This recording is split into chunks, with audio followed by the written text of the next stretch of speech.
반갑습니다. 송주준입니다. 이번에 놀라운 여론조사 결과 한 가지가 나왔죠. 바로 국민의힘이 민주당에 비해서 지지율이 10%나 앞선다라고 하는 놀라운 여론조사 결과가 나왔는데요. 참 여러모로 저는 개인적으로 안도가 됐습니다. 총선이 지금 1년도 채 남아있지 않은 상태인데 얼마나 우리가 답답함을 느껴왔습니까? 진짜 민주당에서는 터질 수 있는 악재라고 하는 악재는 다 터졌는데 정치라고 하는 테마에서 우리가 상상할 수 있는 범죄 혐의 그리고 상상할 수 없었던 범죄 혐의까지 다 터진 게 지금의 민주당의 모습이었는데 그런 민주당에 대해서 35%나 지지율이 유지가 됐었고 심지어는 국민의힘의 지지율이 떨어져가지고 저런 민주당을 상대로 우리가 뒤처진다 이런 얘기까지 나오다 보니까 이거 진짜 어떻게 해야지 우리가 지지율을 역전할 수가 있는 것이냐. 농담조로 우리가 했던 얘기처럼 농담인지는 모르겠지만 이재명이 사람을 시멘트로 채워가지고 드럼통에다가 넣어가지고 바다에 던져버렸다 이런 얘기라도 발견이라고 해야 됩니까? 이런 얘기라도 나와야 그래야지 지지율이 역전이 되는가 이 정도로 우리가 참담한 심정이었는데 드디어 이번에 국민의힘이 10%나 앞선다라고 하는 기사가 나오니까 얼마나 우리한테 이게 큰 힘이 될 수가 있겠습니까? 자, 일단 기사를 좀 보니까요. 이런 얘기가 나옵니다. 20대, 30대에서 여권 지지율이 큰 폭으로 상승을 했고 민주당의 그 결과 10%나 앞서게 됐다라는 것이죠. 근데 이번에 여론조사를 한 곳에서 한 것이 아니라 여론조사 4개사가 한꺼번에 조사를 해가지고 발표가 나온 겁니다. 그 결과를 보니까 국민의힘이 35%, 민주당이 25%. 이 정도는 돼야 우리가 좀 받아들일 수가 있죠. 그래 한 25% 정신이 좀 나가 있는 사람들이 25%쯤 된다. 이거는 좀 상식적이라고 볼 수 있을 것 같습니다. 자, 그리고 이제 과거 2주 전에 나왔던 여론조사는 비교를 해보니까 국민의힘 같은 경우는 4%가 올랐고 민주당은 1%가 내렸다라고 하는데 요거를 통해서 우리가 또 확인할 수 있는 거는 지금 민주당을 지지하고 있는 25% 정도 되는 개딸, 그 개딸은 완전히 그냥 부동층이라는 것이죠. 이재명이가 아까 말씀을 드린 것처럼 사람을 어디 드럼통 같은 데 넣어가지고 버렸다라고 하는 얘기가 들어간다라고 해도 그런 얘기가 나온다라고 해도 이재명을 지지할 법한 사람들은 25%고 아예 그냥 그거는 변화가 없는 것이고요. 이번에 국민의힘의 지지율이 크게 오를 수 있었던 거는 뭐 때문이라는 거예요? 무당층, 어느 당도대가 지지하지 않는다라고 했던 사람들이 대폭 국민의힘을 지지하게 됨으로써 10%나 격차가 벌어지게 됐다라고 볼 수가 있겠죠.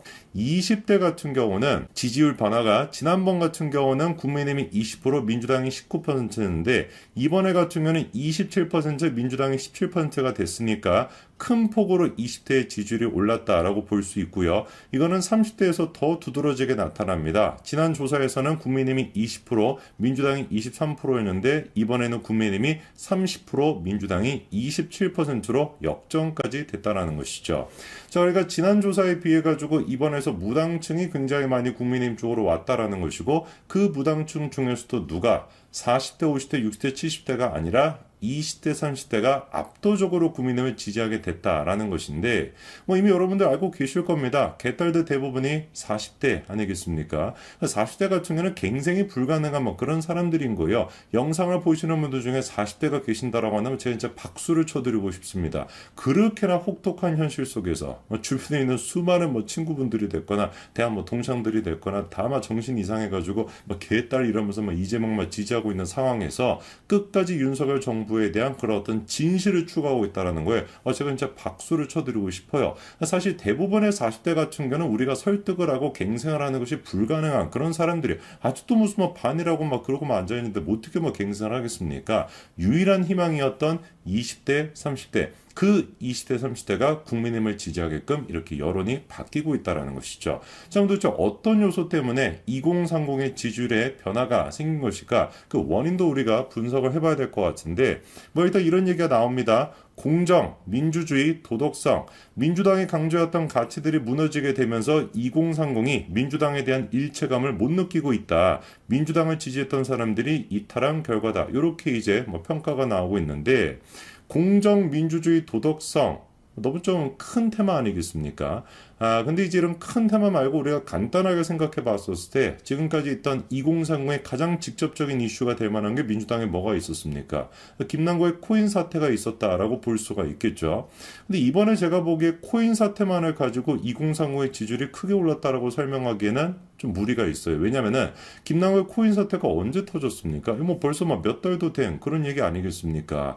2주 전까지만 하더라도 국민의힘에 대한 지지율이 그렇게 오르지 않았다라는 것을 통해서 김남국의 코인 이슈, 바꿔 얘기해서 민주당의 악재만으로는 2030의 지지율을 흡수할 수는 없었다라는 것이죠. 이게 굉장히 중요한 저는 부분이라고 생각하는데 민주당에는 여러 가지 사법 리스크가 있었습니다. 근데 뭐 워낙에 큰 사법 리스크가 많다 보니까 사실상 대부분의 국민들이 민주당은 그거는 디폴트로 보고 있는 거예요. 저런 뭐 잡것들이다. 저거는 뭐 도덕적으로 이미 뭐 마팅이 간 정당이다. 라는 건 디폴트 값으로 되어 있기 때문에 김남국 코인 이슈가 됐거나 어떤 이슈가 됐든지 간에 새로운 논란거리가 터진다라는 것 자체만으로는 그게 국민의힘의 지지율을 흡수하는 역할을 할 수가 없다라는 것이죠. 뭐가 필요한 것이냐? 새로운 아젠다. 2030을 우리가 설득할 수 있는 새로운 아젠다가 필요한 것인데 그 아젠다가 최근에 있었습니까? 있었습니다. 그게 바로 윤석열 대통령이 밀어붙였던 그리고 국민의힘이 밀어붙였던 수능개혁, 공교육 부활에 대한 그 아젠다였죠.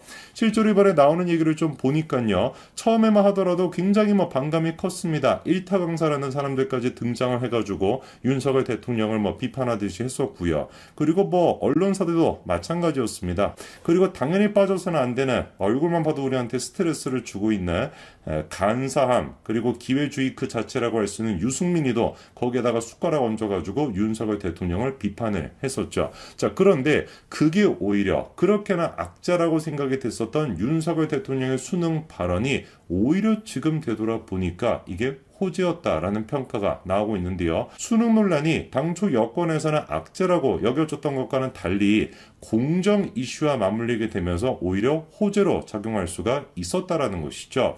원래는 민주당이 가져갔어야 되는 그런 이슈입니다. 공교육 정상화라고 하는 게 지금까지 뭐 정교조가 됐거나 뭐 민주당 쪽에 있는 인사들이 하나같이 그런 어떤 공교육 정상화에 대해서 목소리를 내오지 않았습니까? 근데 이번에 이제 윤석열 대통령의 발언을 통해 가지고 공교육 정상화라고 하는 이슈를 누가 가져가게 된 거예요? 국민의힘이 가져가게 된 것이고 거기에다가 추가적으로 사교육 강사의 수백억대 연봉까지도 알려지게 되면서 2030의 감성을 자극하게 된 것 같다. 이런 평가가 나오고 있습니다. 2030 같은 경우는 윤석열 대통령의 메시지에 공감하고 있다는 겁니다. 이미 우리는 수능에 대한 경험이 있고 그리고 사회생활에 대한 경험까지도 갖추고 있습니다. 이성과 감성이 어느 정도 조화를 이루고 있는 그런 상태인 것이죠. 그런 맥락에서 봤었을 때 윤석열 대통령이 저렇게 공정에 대한 이슈를 가져가고 공교육 정상화를 시키고 그리고 수능에 뭐 킬러 문항이라고 하는 거 말도 안 되는 그런 문제를 통해 가지고 뭐 학원 강사들부터 시작해서 막 카르텔까지 있다 뭐 이런 얘기까지 지금 나오고 있는 상태인데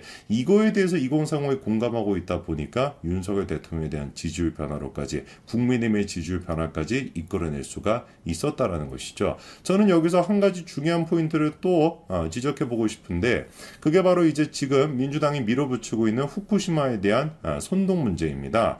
과거 같은 경우는 이런 것들을 통했을 수도 있죠. 실제로 재미를 좀 많이 봤었습니다. 사드 전자파에 대한 저렇게 뭐 춤추고 지금 막 흥겹게 그냥 생쇼를 하고 있는 것 지금 보더라도 역겨운데 저런 모습을 통해서 재미를 좀 봤었죠. 그리고 그 전에는 광우병까지도 있었습니다.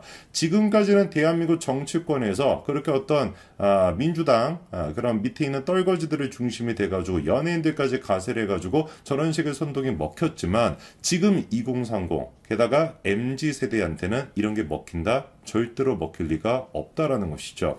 지금의 MZ세대는 태어날 때부터 그 스마트폰이라는 걸 손에 쥐고 태어난 그런 세대입니다. 그러니까 민주당이 말도 안 되는 선동을 했었을 때 과거에는 유튜브도 없었고 뭐 제대로 우리가 그걸 확인 작업도 못했었는데 지금은 전혀 그렇지가 않죠. 헛소리한다? 바로 인터넷 검색을 통해 가지고 이거 사실이 아니네 라는 거를 즉각적으로 판단할 수 있는 게 MZ세대입니다. 여러모로 우리가 종합을 해봤을 때 지금의 민주당이 다음 총선에서 이끌어갈 수 있는 아젠다가 있을까요? 없어요. 지금 민주당에 밀어붙일 수 있는 건 후쿠시마 저거 뭐 처리수에 대해 가지고 선통하는 거 저거 말고는 없습니다. 근데 그게 통할 리가 있겠냐고. 당연히 통하지가 않는 것이고 민주당이 선거를 치를 수 있는 유일한 기반은 지금 개딸들 25% 한낱 그런 어떤 그 조금의 어떤 모래알 만큼밖에 안 되는 그런 어떤 25% 정도는 개딸밖에 없는 것이고 무당층이 됐거나 어떤 뭐 보수 측이 됐거나 이 모든 연령층에서는 윤석열 정부에 대한 지지를 분명히 이끌어낼 수 있을 겁니다. 글쎄요,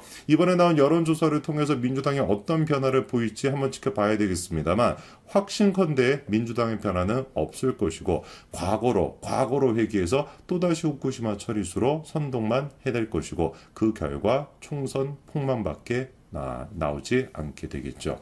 뭐 민주당이 변화를 할까? 당연히 변화하지 않을 것입니다. 이거는 제가 확신할 수 있습니다. 여기까지 말씀드리겠습니다. 감사합니다.